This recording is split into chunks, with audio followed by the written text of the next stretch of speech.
Hare Nama Hare Nama eva kevalam Kalo nasteva nasteva nasteva gatiranyata.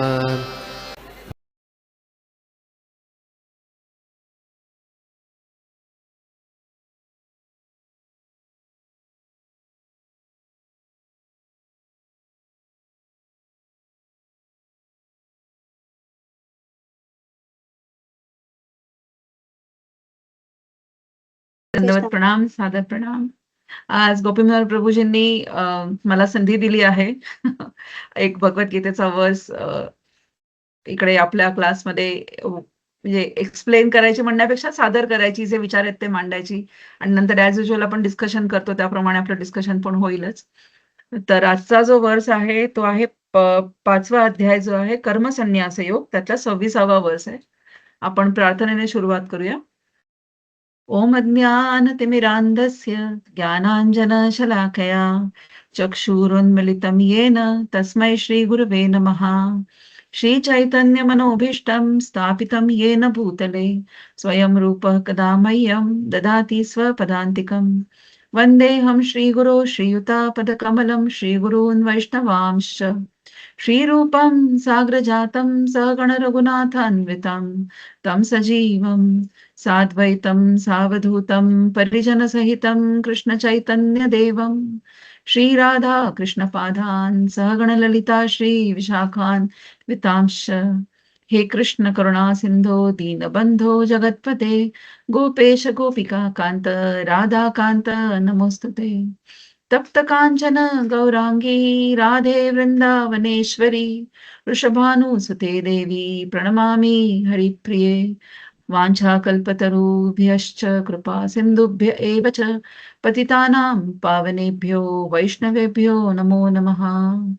जय श्री कृष्ण चैतन्य प्रभो नित्यानंद श्री अद्वैत गदाधर श्रीवासादि गौरभक्त वृंद. हरे कृष्ण कृष्ण कृष्ण हरे हरे हरे राम राम राम हरे हरे. हरे कृष्ण. आजचा वर्स जो आहे तो श्लोक आता मी वाचते. कोणाला रिपीट करायचंय तर रिपीट करू शकतो मागे. काम क्रोध विमुक्तानां हरे कृष्ण. काम क्रोध विमुक्तानां यतीनां यतचेतसाम् यतीनां यतचेतसाम् अभीतो ब्रह्म निर्वाणम् अभीतो ब्रह्म निर्वाणम् वर्तते विदितात्मनाम्. वर्तते विदितात्मनाम्. हरे हरे कृष्ण. कृष्ण. थँक्यू. पुन्हा एकदा श्लोक वाचते. काम क्रोध विमुक्तानां यतीनां यतचेतसाम् अभीतो ब्रह्म निर्वाणं वर्तते विदितात्मनां. त्याचा अर्थ असा म्हटला आहे इथे. क्रोध आणि सर्व भौतिक इच्छांपासून मुक्त, आत्मसाक्षात्कारी, आत्मसंयमी आणि पूर्णत्वाकरिता सतत प्रयत्नशील असणाऱ्या योगी पुरुषांना निकट भविष्य काळात ब्रह्मामधील मुक्तीची निश्चिती असते. पुन्हा एकदा वाचते. क्रोध आणि सर्व भौतिक इच्छांपासून मुक्त, आत्मसाक्षात्कारी, आत्मसंयमी आणि पूर्णत्वाकरिता सतत प्रयत्नशील असणाऱ्या योगी पुरुषांना निकट भविष्य काळात ब्रह्मामधील मुक्तीची निश्चिती असते. तर या श्लोकामध्ये त्यांनी सांगितलेलं आहे आपल्याला की असे योगी पुरुष की ज्यांना मुक्ती ची अपेक्षा आहे किंवा मुक्तीसाठी ज्यांचा मार्गपथ चालू आहे, त्यांची जी जर्नी सुरू झालेली ऑलरेडी, तर त्यांच्यामध्ये हे कुठले गुण असायला पाहिजे. तर त्याच्यासाठी सांगतायत काय की क्रोध आणि सर्व भौतिक इच्छांपासून मुक्त. दुसरं आहे असा पुरुष, योगी पुरुष जो आत्मसाक्षात्कारी पण आहे, जो आत्मसंयमी पण आहे आणि त्या पूर्णत्वाकरता तो सतत प्रयत्नशील पण आहे. तर त्याला काय होतं, निकट भविष्य काळात मुक्तीची निश्चिती असते. तर तात्पर्यामध्ये श्रील प्रभुपाद काय सांगतात तेही आपण बघूया. तात्पर्य श्रील प्रभुपादांचं. श्रील प्रभुपाद की जय.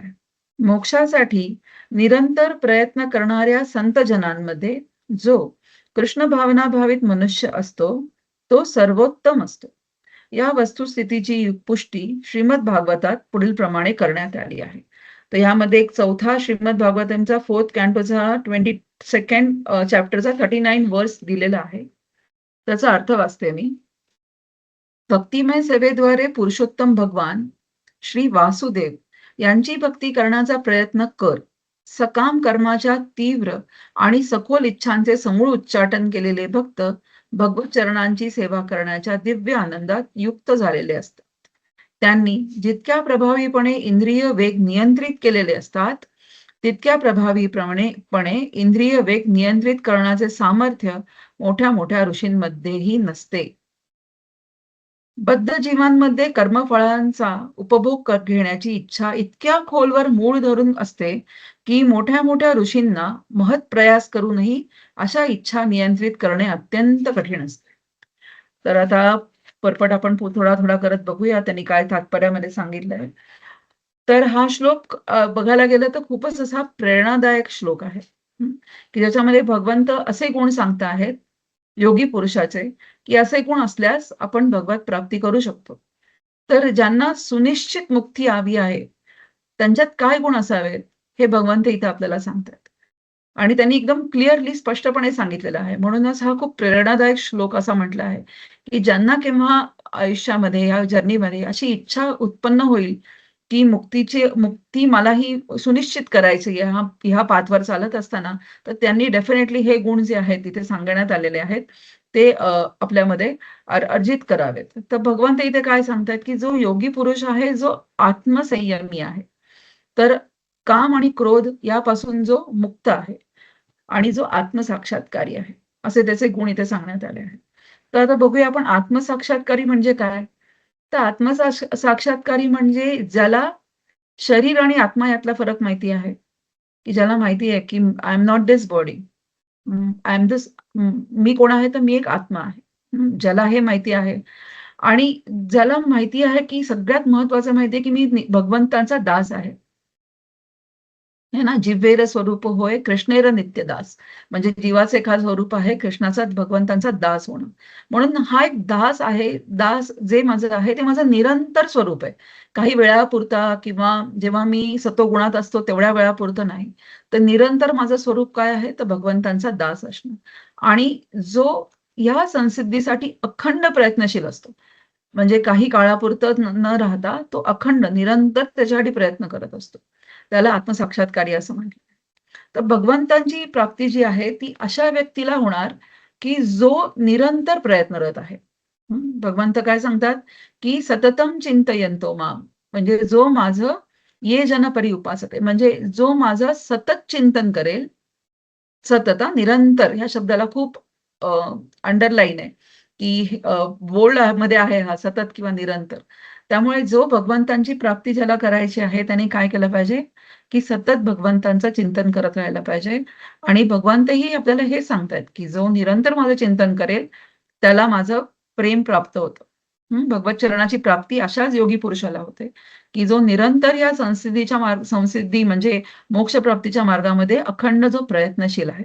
तर श्रील प्रभुपाद आपल्याला इथे काय सांगतायत, बद्ध जीवांमध्ये कर्मफळांचा उपभोग घेण्याची इच्छा इतक्या खोलवर मूळ धरून असते की मोठमोठ्या ऋषींना महत् प्रयास करूनही अशा इच्छा नियंत्रित करणे अत्यंत कठीण असते. भगवत भक्त सतत कृष्ण भक्तीमध्ये युक्त असल्यामुळे आणि आत्मसाक्षात्कारामध्ये परिपूर्ण असल्यामुळे त्याला अत्यंत शीघ्र ब्रह्मामध्ये मुक्तीची प्राप्ती होते. आत्मसाक्षात्काराचे त्याला संपूर्ण ज्ञान असल्यामुळे तो सदैव समाधीस्थच असतो.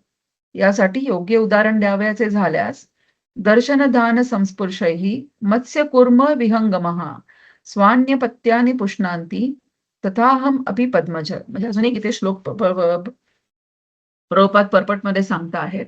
त्यात काय म्हटलंय, दर्शन, ध्यान आणि स्पर्श याद्वारे मासा, कासव आणि पक्षी आपापली पिल्ले पोसतात. हे पद्मज त्याचप्रमाणे मी देखील करतो. काय म्हटलं जातं इकडे बघा की ज्याप्रमाणे मासा जो आहे तो काय करतो आपल्या पिल्लांना नुसत्या दृष्टीने लहानाचं मोठं करतो. नंतर कासव काय करतं, कासव असतं पाण्यामध्ये, पण त्यांनी जी अंडी टाकली की त्याची पिल्लं असतात ती असतात समुद्राच्या बाहेर मातीत असतात. पण ते कासव लांब पाण्यातून त्या पिल्लांकडे फक्त त्याच्या दृष्टीने नजर ठेवून त्याची पिल्लं लहानाची मोठी होतात. त्या व्यतिरिक्त पक्षी जे आहेत ते काय करतात, जसं त्यांची अंडी जी आहेत त्याच्यावरती, त्या एग्ज वरती ते कितीतरी काळ त्यांची पूर्ण वाढ होईपर्यंत त्याच्यावर ते बसतात, त्यांना ऊब देतात आणि त्याच्यातून नंतर त्याच्यात पिल्लं जन्माला येतात. तर हे काय म्हटले, हे पद्मज त्याचप्रमाणे मी देखील करतो. मासा आपल्या संततीकडे केवळ पाहून त्याचे पालन पोषण करतो. कासव केवळ ध्यानाद्वारे आपल्या संततीचे पालन पोषण करते. कासवाची अंडी भूमीवर घातली जातात आणि कासव पाण्यात असतानाच अंड्यांचे ध्यान करते. त्याचप्रमाणे कृष्ण भावनायुक्त भक्त जरी भगवतधामापासून अत्यंत दूर असला तरी तो कृष्ण भावना भावित सेवेद्वारे केवळ त्यांचे स्मरण करून भगवतधामात उन्नत होऊ शकतो. म्हणजे आपल्याला काय करायचं ह्याच्यातून, की नुसतं जरी आपण ह्या मृत्यूलोकात राहत असलो तरी सुद्धा आपल्याला ह्या देहामध्ये असताना बद्धजीव म्हटलेला आहे, म्हणजे कंडिशन सोल आहोत आपण. या बद्ध जीवाने काय करायची अपेक्षा आहे, तर सतत फक्त काय राहायला पाहिजे, कृष्ण कॉन्शियस, म्हणजे आपला कॉन्शियस जो आहे तो कायम भगवंतांच्या सेवेमध्ये कसा राहील, निरंतर अखंड चिंतन त्यांचं करता आपल्याला कसं येईल. सेवा करणं म्हणजे ऑलवेज नॉट फिजिकल जाऊन सेवा करणं किंवा असं नाही.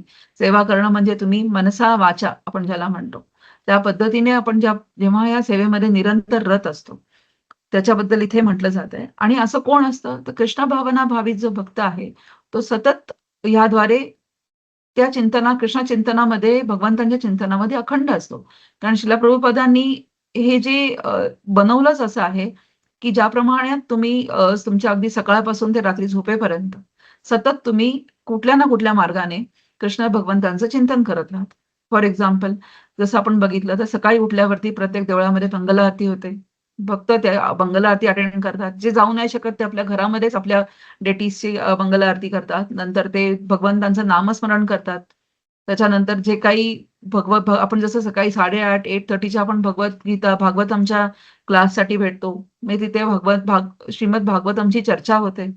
अगोदर गुरुवारी आपण भेटतो त्याच्यामध्ये भगवद्गीतेची चर्चा होते. म्हणजे कृष्ण भावना भावित जो भक्त जो आहे त्याला श्रील प्रभुपादांनी असं करून ठेवलं आहे, की तुम्ही जेव्हा केव्हा उठता बसता ज्याला म्हणतो, जरी आपण गृहस्थ आश्रमात राहत असलो, आपण बद्ध असतो, आपला सोल कंडिशन असला, आपल्यावरती भरपूर साऱ्या इंद्रियांची या मायाची शक्ती जरी चालत असली, तरी जसं मासा, कासव आणि पक्षी यांची उदाहरणं दिली गेली आहेत, तसं आपण ह्या सगळ्यात राहून सुद्धा जेव्हा प्रयत्नशील असतो, अखंड प्रयत्नशील असतो, की सतत भगवंतांचं या ना त्या कारणाने चिंतन व्हावं, स्मरण व्हावं, तेव्हा भगवंत काय म्हणत आहेत, की केवळ त्याचे स्मरण करून भगवत धामात उन्नत होऊ शकतो. त्याला सांसारिक दुःखाची व्यथा भासत नाही आणि जीवनाच्या या अवस्थेलाच ब्रह्मनिर्वाण म्हटले जाते. अर्थात तो सतत ब्रह्मामध्ये तल्लीन असल्यामुळे त्याची भौतिक दुःखे नाहीशी होतात. याचा अर्थ काही भक्त जे असतात त्यांना भौतिक दुःख नाहीत किंवा नाही आहेत असा त्याचा अर्थ नाहीये. भौतिक दुःख नाहीशी होतात म्हणजे काय होतं, की कृष्ण त्यांच्या आयुष्यातली दुःखच काढून टाकतो. जन्म, मृत्यू, जरा, व्याधी यातले आजारपणच काढून टाकतो असं नाहीये. भौतिक दुःख नाहीशी होतात म्हणजे त्याची प्रायोरिटी सेकंडरी होते. प्रायोरिटी राहत नाही या दुःखांची एका भक्ताच्या जीवनामध्ये. का?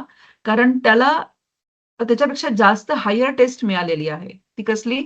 तर भगवंतांच्या नावाचं चिंतन करणं आणि सतत भगवंतांची सेवा करणं या गोष्टीचे.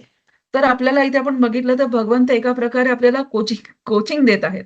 म्हणजे काय सांगितलंय त्यांनी, की कसा भक्त असायला पाहिजे, कामक्रोध मुक्त असला पाहिजे, आत्मसाक्षात्कारी, आत्मसंयमी असा असला पाहिजे, जो अखंड माझं चिंतन करतोय असा असला पाहिजे. म्हणजे आपल्याला सिलेबस दिला गेलाय थोडक्यात. तर हे आपल्याला भगवंत काय करतात, इथे कोचिंग देतात. ज्याप्रमाणे आपण बघितलं, जेव्हा आपण IIT साठी प्रिपेअर करतो, तेव्हा IIT साठी प्रिपेअर करताना जे वर्षात मला IITची एक्झाम द्यायची तेव्हा मी नवीन आहे. पण जो टीचर, जो कोच मला कोचिंग करतोय त्याने कित्येक वर्ष हे काम केलंय. त्याच्यासाठी तो सिलेबस तर जुनाच आहे. Because he is doing it repeatedly. तो पुन्हा, पुन्हा, पुन्हा ते कोचिंग करतायत सर किंवा जे शिक्षक असतात ते. पण जो एक्झामला बसणारा तर नवीनच आहे, पहिल्यांदाच बसणार आहे. त्याचप्रमाणे म्हणजे त्या कोचने ह्यापूर्वी कितीदा तरी तयारी केलेली असते. मुलांकडनं तयारी करून घेण्यासाठी स्वतःनी तयारी केलेली असते. आपण जो बसणारा एक्झामला आहे तो फर्स्ट टाइम प्रिपरेशन करत असतो. त्याचप्रमाणे इथे भगवंत सुद्धा काय करतात, आपल्याला एक प्रकारचं कोचिंगच देत आहेत. ते सांगतायत की कोणते गुण असणारा भक्त माझ्यापर्यंत येतो, है ना? काय तुमची एलिजिबिलिटी असली पाहिजे भगवत प्राप्ती करण्यासाठी, किंवा जो भगवत धामात जाण्यासाठी किंवा भगवंतांचं प्रेम प्राप्त करण्यासाठी काय एलिजिबिलिटी आहे, कुठले गुण असायला हवेत, किती टक्के मार्क मिळाले तरच IIT मध्ये ऍडमिशन मिळतं, किंवा IIT मध्ये किती पर्सेंटाईल मिळाले तर तुम्हाला पुढचे तुमचे काही असतील जॉब सिक्युरिटी आणि ते सगळं होतं. त्याचप्रमाणे इथे हे कोचिंग आपल्याला भगवंत देत आहेत. सो आपण बघितलं तर कित्येकदा भगवंत एका गुणाचं वर्णन कायम करताना दिसतात आणि तो आहे आत्मसंयम. हं. आत्मसंयम याबद्दल खूपदा भगवद्गीतेमध्ये आपण ऐकलेलं आहे. तर आत्मसंयम म्हणजे काय? तर आत्मसंयम म्हणजे मनाचा आणि शरीराचा संयम. हं. मनाचा आणि शरीराचा संयम म्हणजे काय? आपण सतत इंद्रिय भोगांमध्ये म्हणजे स्वतःची इंद्रिय आपण कायम त्या भोगांसाठी आपण त्याच्या मागे पळत असतो, राइट? पण इंद्रिय भोगांमध्ये आपण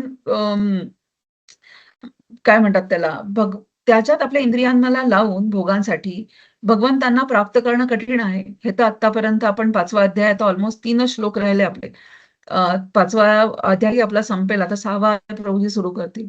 पण इथपर्यंत तर आपल्याला आल्यावर हे समजलंय आता काय, की इंद्रियांना भोगांमध्ये लावून आपल्याला भगवत प्राप्ती तर होऊ नाही शकत, है ना? ते कठीण आहे म्हणजे. तर म्हणून काय म्हटलं आहे याच्यामध्ये, कामाचा आणि क्रोधाचा वेग जो आहे तो संयम करणं जरुरी आहे. हं. जेव्हा आपल्याला कामाचा वेग येतो किंवा जोरात क्रोध येतो किंवा जे काही अजून सुद्धा जे मनाला आणि बुद्धीला नियंत्रण करणारे असे घटक आहेत, त्यांना आपल्याला कंट्रोल करणं जरुरी आहे. म्हणून काय करतात, की इंद्रिय तृप्तीमधून ज्यावेळेला आपल्याला आनंद मिळतो तो किती असतो? तो क्षणिक असतो. है ना? इंद्रिय तृप्तीमधनं मिळणारा आनंद हा फार क्षणिक असतो. आज गाडी घेतली तर ती गाडी नवीन असेपर्यंत मला त्यातला आनंद मिळतो. नवीन घर घेतलं तर ते घर अगदी नवीन असेपर्यंत मला आनंद मिळतो. एखादा कपडे नवीन घेतले तर ते पहिले 2-3दा वेअर करेपर्यंत आपल्याला त्यातला आनंद मिळतो. पण तो काय असतो? क्षणिक असतो. नंतर तो आनंद संपतो. पण ज्यावेळेला आत्मसंयमाचा आपण जर निग्रह केला, तर त्यातून मिळणारा आनंद आहे, जे भगवत प्रेमामधून मिळणारा, जो आपल्याला भगवत प्रेमाची होणारी प्राप्ती जी आहे, ती काय आहे? ती अनलिमिटेड आहे. ते आनंद, त्यातून मिळणारा आनंद तो काय आहे? अनलिमिटेड आहे. का? कारण भगवंत स्वतः सच्चिदानंद आहेत. त्यामुळे त्यांच्यावरती प्रेम करून, त्यांची सेवा करून मिळणारा आनंद सुद्धा नेहमी कसा असणार आहे? तो क्षणिक नसणार आहे. तो लाँग लास्टिंग आनंद असणार आहे. जेव्हा आपण बघितलं आपल्याला शरीराचा एखादा आजार होतो, तेव्हा आपल्याला काही पथ्य पाळायला सांगितली जातात, है ना? की अमुक झालं आहे तर थंड वस्तू, सर्दी झाली आहे, खोकला झाला तर थंड वस्तू, आंबट वस्तू खाऊ नका. ॲसिडिटी झाली आहे तर खूप तिखट, तेलकट खाऊ नका. है ना? ही पथ्य आपल्याला पाळायला सांगतात. पण आपण बघितलं तर आपल्याला आवडीच्या पदार्थांचीच पथ्य पाळायला सांगतात नेहमी. है ना? आपल्याला आवडत असतं ते आईस्क्रीम खाणं, जेव्हा सर्दी होते आईस्क्रीम खाणं आवडत असतं. ज्याला शुगर असते त्याला गोड खाणं आवडत असतं. ज्याला ॲसिडिटी झाली आहे त्याला तेलकट खाणंच आवडत असतं. त्यामुळे आपल्या आवडीच्या गोष्टींचीच आपल्याला नेहमी पथ्य पाळायला सांगितली जातात.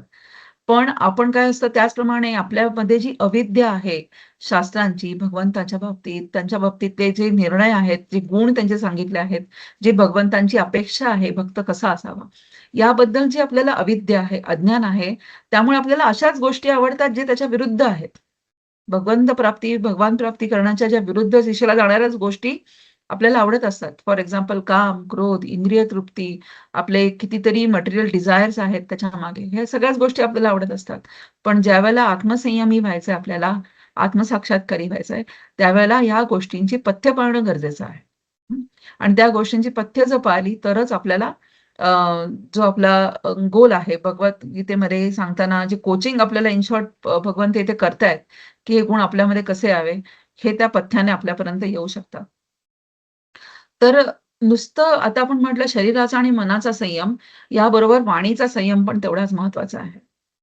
वाणीचा संयम म्हणजे नुसता भोगांचा म्हणजे इंद्रिय तृप्तीचा आपण त्याच्यावर कंट्रोल करून नाही. कारण ॲट द सेम टाईम आपल्याला आपल्या वाणीवर सुद्धा संयम ठेवणं गरजेचं आहे. चैतन्य भागवतामध्ये चैतन्य महाप्रभू असं सांगतात, की जो व्यक्ती कोणाचीच निंदा करत नाही, हं, जो व्यक्ती कोणाचीच कधीच त्याने आजपर्यंत निंदा केली नाही, अशा व्यक्तीने कृष्ण म्हणून एकदा जरी नाव घेतलं, तरी अशा व्यक्तीचा उद्धार मी करतो. असे भगवंत सांगतायत. की ज्या व्यक्तीने आजपर्यंत कधीच कोणाची निंदा केली नाही, अशा व्यक्तीने एकदा जरी कृष्णाचं नाव घेतलं तरी त्याचा उद्धार मी करतो. त्यामुळे किती शक्तिशाली आहे वाणीचा संयम ह्याच्यावरून आपल्याला समजतं. आणि भगवंतांच्या टॉप प्रायोरिटीमध्ये ते कसं येतं, की ज्याने आजपर्यंत कोणाचीच निंदा केली नाही, तो मला प्रिय आहे याचा अर्थ ना. त्यामुळे आपल्याला ह्याच्यातून भगवंत असे मेसेज येत आहेत, की मला कोण प्रिय आहे आणि जो मला प्रिय असेल त्याच्यात हे क्वालिटीज असल्या पाहिजेत. त्यामुळे आपण जर भगवद्गीता शिकतो आहोत, त्याचा आपण अभ्यास करतो आहोत, तर आपल्याला एक-एक स्टेप सगळं एकदम सुटू नाही शकत. जसं आपण सगळं आपल्याकडे एकदमही आलं नाहीये. तसं कालांतराने हळू काही गुण आपल्यात आलेत. त्यातले काही चांगले आहेत, त्यातले काही वाईट आहेत. पण जसं आपल्याला हे अविद्या आपली दूर होते, आपल्याला हे ज्ञान मिळतंय, त्याप्रमाणे आपण त्याचा अभ्यास करून आपण हळू एक-एक करून काही गोष्टी आपल्याला ज्या समजतायत शास्त्रामधून, की हे आपलं अज्ञान दूर होतंय. त्याच्यामुळे आपण काय एक-एक करून ह्या गोष्टींचा त्याग करत आला पाहिजे. म्हणजे त्याग करता नाही आला जरी तरी कॉन्शियसली त्याच्यावरती आपण अभ्यास केला पाहिजे, की काय केलं तर काय होऊ शकतं. त्याप्रमाणे जीव गोस्वामी पण सांगतात, की भक्तीचे सगळेच अंग जे आहेत ते खूप इम्पोर्टंट आहेत. फॉर एक्झाम्पल जर मी म्हटलं, की आज मी 16 माळा चॅन्टिंग करते, तर मला एकादशीचा उपवास करायला काही जमत नाही, तो मी करणार नाही किंवा मला वेळ नाही, मी भगवद्गीता वाचू नाही शकत किंवा ऐकू नाही शकत. तसं चॅन्टिंग, हिअरिंग, रीडिंग जे काही श्रवणम, कीर्तनम, विष्णुस्मरणम, पादसेवनम ही जी काही सगळी भक्तीची अंग आहेत, नवविधा भक्तीची, ही जीव गोस्वामी सांगतात आपल्याला, की तेवढीच महत्वाची आहेत. कुठलं अंग खूप महत्वाचं आहे आणि कुठलं कमी महत्वाचं असं नाही म्हणू शकत. सो ही भक्तीची सगळी अंग मिळून थोडक्यात काय बनतं, एक बॅलन्स्ड डायट बनतं आणि जेव्हा बॅलन्स्ड डायट बनतं स्पिरिच्युअल लाईफमधलं आपल्याला, तेव्हा आपल्या भक्तीचा वेगही वाढतो. हं. मग त्याच्यानंतर जेव्हा आपण हे बॅलन्स डायट करतो ना, त्यावेळेलाही आपल्याला पथ्य पाळणं पण सोपं जातं. म्हणजे कामावर कंट्रोल, क्रोधावर कंट्रोल, इंद्रिय भोगांवरती कंट्रोल, मनाच्या चिंतनावरती कंट्रोल. त्याच्यानंतर बऱ्याचशा अशा गोष्टी असतात, ज्या आपल्याला माहिती असतात, की काय अडथळे निर्माण होतात. आणि हे जे गुण आता आपल्याला भगवंत सांगता आहेत, की आत्मसाक्षात्कारी, आत्मसंयमी, सतत माझं चिंतन करणारा असा भक्त जो आहे, असा योगी पुरुष काय होतो, तो मुक्तीची त्याला निश्चिती असते. त्यामुळे जर आपल्याला हे डिझायर आपल्यामध्ये निर्माण होतं ज्यावेळेला, की हो, की ह्या पुन्हा मला जन्म-मृत्यू, जरा-व्याधीच्या चक्रात अडकायचं नाहीये. म्हणून मला ह्या जन्म-मृत्यू, जरा-व्याधी चक्रातून बाहेर पडण्यासाठी काय करावं लागेल, तर ह्याच्यात भगवंत आपल्याला 26वा अध्याय सांगतायत. पुढचे 3ही वर्स जे आता उरले आहेत 27, 28, 29 ते पण खूप सुंदर आहेत. ते आपल्याला पुढच्या क्लासेसमध्ये गोपीनाथ प्रभू खूप चांगल्या प्रमाणे समजावून सांगतीलच. तर अशा प्रकारे इथे मी माझ्या वाणीला विराम देते.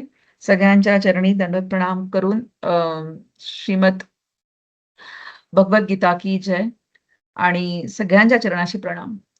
हरे कृष्णा. थँक्यू माता. खूप चांगला सेशन होता. कोणाचा काही प्रश्न असेल किंवा काही डाऊट्स असतील, काही कमेंट्स असतील तर घेऊ शकतो आपण. हरे कृष्णा. खूप छान श्लोक समजून सांगितला माताजींनी. व्यवस्थित एक्सप्लेन केला. आत्मसाक्षात्कारी, आत्मसंयमी. खूप छान. आणि तो श्लोक पण जो आहे दर्शन, ध्यान आणि स्पर्शाद्वारे मासा, कासव, पक्षी आपापले पिल्ले पोसतात. आणि याप्रमाणे हे पद्मजा मी देखील करतो, हे पण खूप छान समजून सांगितलं. हरे कृष्णा माताजी. दंडवत प्रणाम. हरे कृष्ण माताजी. खूप छान, खूपच समजावून हरे सांगितलं आणि त्याच्यात खूपच छान. हरे कृष्ण.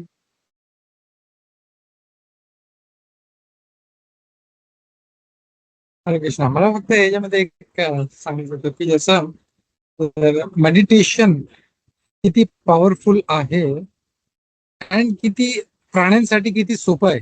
जसं माश्याचं उदाहरण दिलेलं आहे, कासवाचं उदाहरण दिलेलं आहे आणि पक्ष्यांचं उदाहरण दिलेलं आहे की फक्त नजरेने. कासव तर बघत पण नाही, तो अंडी देतो तिकडे बीच वरती आणि तो आपला पाणीमध्ये जाऊन बसतो आणि फक्त फोकस करतो किती. तर तो काय योगा ध्यान बिन त्यांनी का कुठे शिकलं नाही, but still is so powerful. फक्त meditation he can hatch his eggs.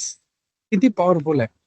आणि ते देवाने त्यांना एक नैसर्गिक दिलेलं आहे.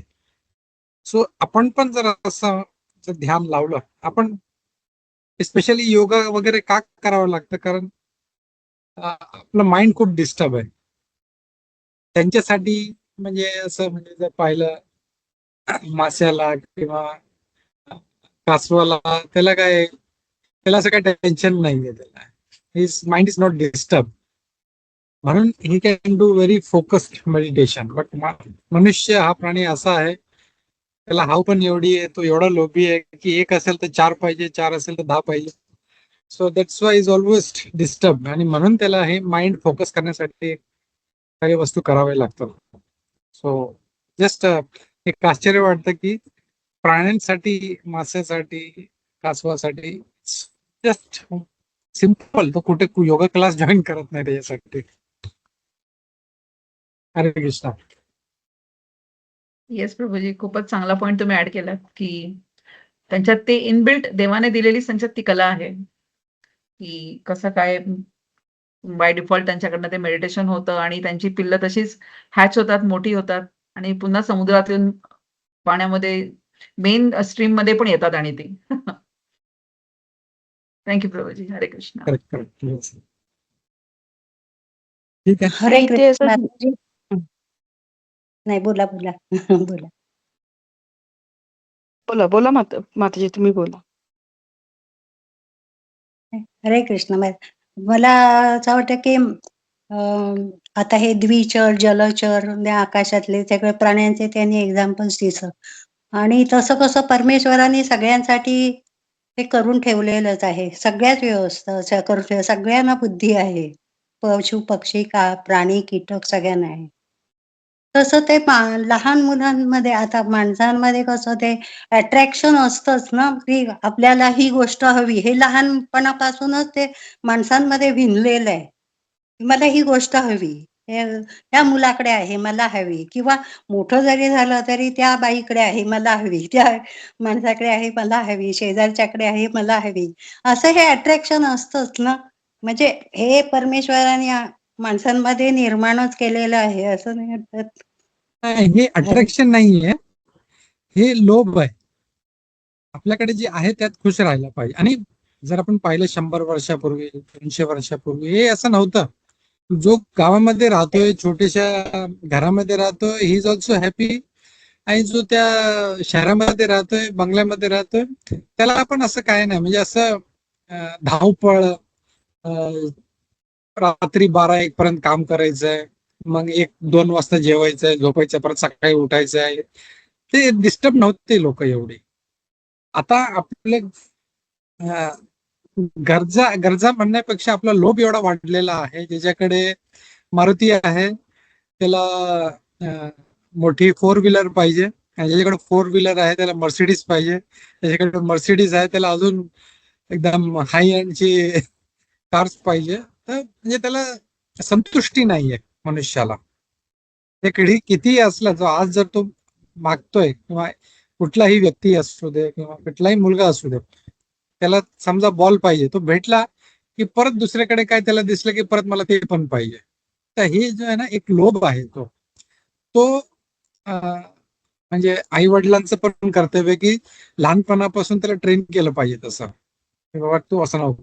आणि ते जेव्हा जे पाहिजे ते देत राहतात ना लहान पोरांना, then it becomes their habit की मी मागितलं की मला भेटलं पाहिजे. आणि that tendency goes when he is grown up. जेव्हा तो मोठा होतो त्याला तेच राहते, आणि ती टेंडन्सी राहते, कारण ते लहानपणापासून तसं वाढवलेलं आहे तसं. आणि म्हणून त्याचा जो लोभ आहे तो कधी कमी होत नाही. त्याला बस मला पाहिजे म्हणजे पाहिजे.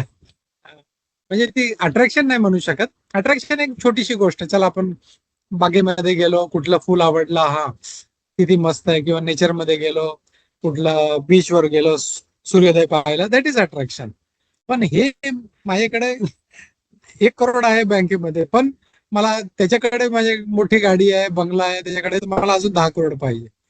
तो लोभ आहे, तो नसावा मनुष्यामध्ये. आणि तर मनुष्य ह्याच्यामध्ये खूप म्हणजे या गोष्टीच्या मागे वेडा झालेला आहे, आणि ते त्याला समजत नाही. त्याच्यामुळे जे आजकाल जे मेंटल डिझीज जे वाढले आहेत लोकांमध्ये, सायकोलॉजिकल प्रॉब्लेम्स जे वाढले आहेत, ते ह्याच्यामुळे, दॅट्स द ओनली इश्यू. आधी जर आपण पाहिलं सायकोलॉजिस्ट किंवा मेंटलिस्ट हे असं काही टेक्नॉलॉजी म्हणजे टेक्निकल वर्ड कोणाला माहितच नव्हतं. Last I think 50 years for something 20 years हा सायकोलॉजिस्ट आहे, हे करतो, सायकोलॉजी शिकली पाहिजे. आधीचे लोक कुठे सायकोलॉजी शिकत होते? काय नाही, इट वॉज नॅचरल. भगवंतानी जी दिलाय, ओ चला ठीक आहे, आय एम हॅपी. तो छोट्या झोपडीमध्ये राहतोय बट ही इज हॅपी. तर लोभ वाढल्यामुळे ते हे सगळे प्रॉब्लेम्स वाढलेले आहेत. हरे कृष्ण. हरे कृष्ण. हो प्रभूजी, अगदी बरोबर. आणि हे सगळं याच्यावरती येण्यासाठी, जमिनीवर येण्यासाठी सगळं भगवद्गीतेचा सहारा घेणं खूप गरजेची गोष्ट Correct. असते. आणि Correct. त्याच्यामुळेच एकदम आपण ते आपण बुद्धाचं म्हणजे गोष्ट पकडली तुम्ही. भगवद्गीता वाचली पाहिजे. हरे कृष्ण. थँक्यू मग थँक्यू. प्रभूजी तसं म्हटलं तर कृष्ण भगवान मस्त हे आहेत ना पेरेंट, की तुझी लायकी असेल तर मी देणार तुला. करेक्ट. बाकीचे देव कसे बिचारे, शंकर भगवान मागितलं दे घे, गणपती बाप्पाला मागितलं घे. इथे नाही, इथे शिस्त.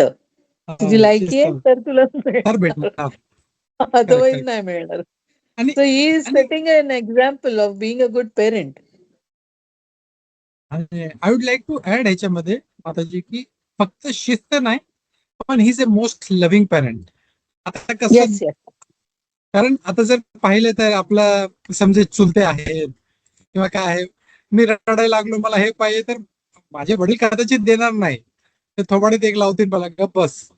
पण माझे चुलते आहेत, त्यांचे जे भाऊ आहेत, त्यांची जे बहिणी आहेत, अरे बाळा ये इकडे, मी तुला हे देते ते.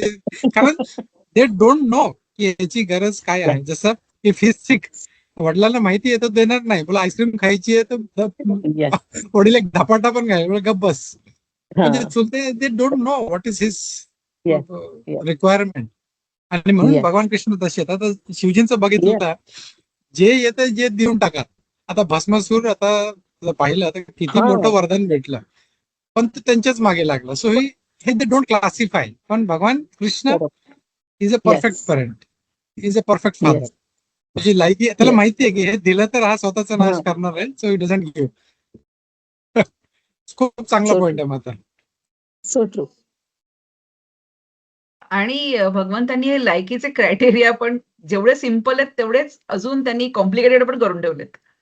म्हणजे म्हणताना असंही म्हणतात की खूप सोपं आहे, कोणाचीच निंदा करू नका. पण ज्यावेळेला आपल्याला आता इतके दिवस आपण त्या हॅबिट्समध्ये इन्कल्केट झालेले आहोत, त्याच्यानंतर ह्या हॅबिट्स सोडून पुढे जाऊन त्यांच्या इच्छेप्रमाणे पुन्हा वागणं हा आपल्यासाठी एक टास्क झालाय. त्याच्यापेक्षा असं वाटतं कधी कधी की जी लहानाची मोठीच मुलं तशी होतात, ते त्यांच्यामध्ये ऑलरेडी त्या बाय डिफॉल्ट सवयी येऊन गेलेल्या असतात. खूप छान पॉइंट डिस्कस झाले. Hare Krishna. Correct correct. Yeah. Thank you Vandana Mataji, thank you प्रतिमा माताजी. खूप चांगले पॉइंट काढले तुम्ही.